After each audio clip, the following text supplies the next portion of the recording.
So we're going to begin today's routine with some gentle cat-cows. So I want you to exhale, round your spine, and then inhale and extend the spine. Try and get into a flow and a rhythm where we time our breathing in line with the movement flow. So when we round our spine, we want to tuck our chin into our chest, our pelvis under, and then exhale. Allow our shoulder blades to come together and extend the spine.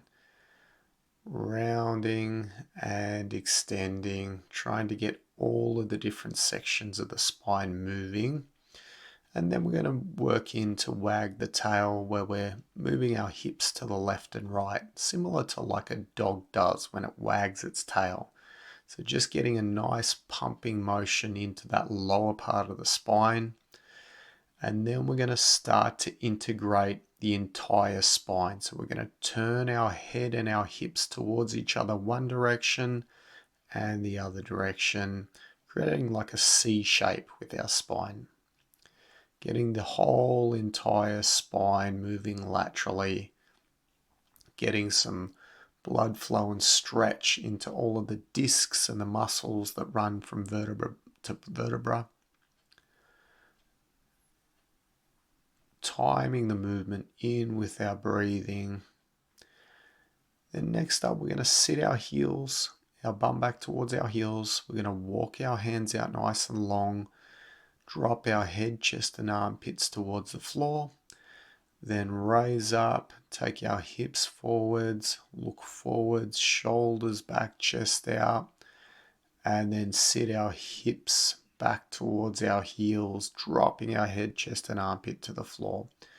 And we're just going to flow between these two movements.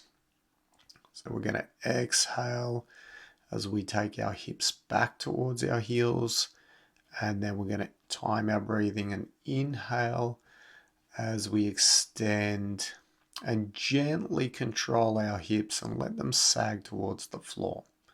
So we're just taking our lower back from a fully rounded position to an extended position, gently getting some movement into the entire spine. And then we're going to tilt our upper body, dropping one armpit towards the floor and then tilting to the other side, other armpit towards the floor. And we're just going to go left and right. So really drop some weight in that armpit down so we can get some opening into that lat area and that shoulder area to open up through the shoulders. Then we're going to take our hands back and we're going to do some hip circles. So we're going to maintain a bend in the knee and we're going to circle that knee around one direction, change direction. Nice. Think about the kneecap drawing a nice big circle. And then we'll switch it to the other side. Again, maintaining that bend of the knee at 90 degrees. Taking the leg back out to the sides, knees together. And the opposite way around. Getting some nice rotational movements deep into that hip joint.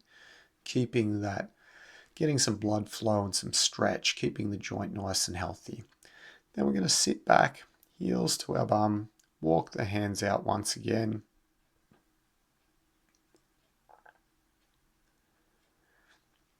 And we're going to step up on one foot. Step that foot as close to your hands as you can.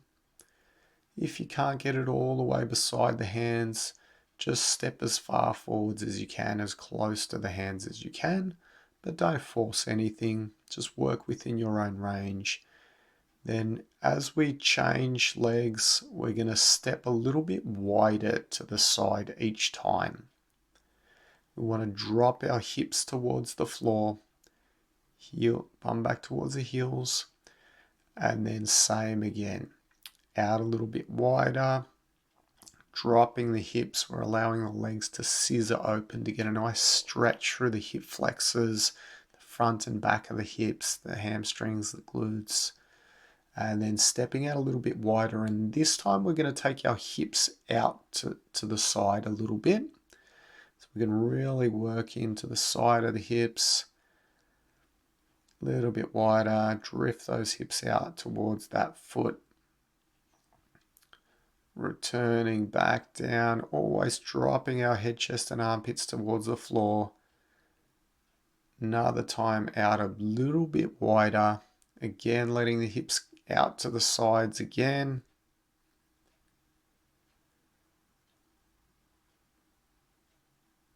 Another time out to the side on the opposite side. So just getting some nice different angles into the hips, opening up and stretching into different sections and different fibers in that same group of muscles. A little bit wider again, so really stepping more sideways now. Really getting a good lat stretch every time at the bottom. Opposite leg out nice and wide, taking the hips out to the sides.